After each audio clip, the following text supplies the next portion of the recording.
ഈ കല്ലര ഒറ്റ പറിക്കണം മാങ്ങ. നോക്കട്ടെ പറ്റുമോ? നോക്കട്ടെ, മീനിലെ നോക്കണേ.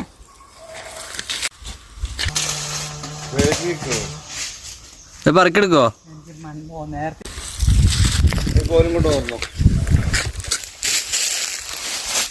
മാങ്ങണിക്ക് ബാക്കി എവിടെ? ബാക്കി എവിടെ? മുച്ചേ ബാക്കി എവിടെ? ബാക്കി എവിടെയെന്ന്? എവിടെ?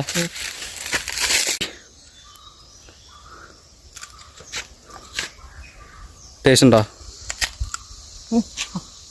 എന്ത് ഏരക്ക വാങ്ങിയോ? അതൊക്കെ തന്നെ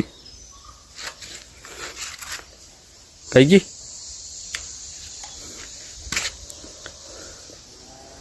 ഇന്നടുത്ത് വടിയുന്ന തേങ്ങ അറിയോ? ഇല്ല, പാകത്തിനുള്ള പുളി. തേങ്ങ വരുത്തോ?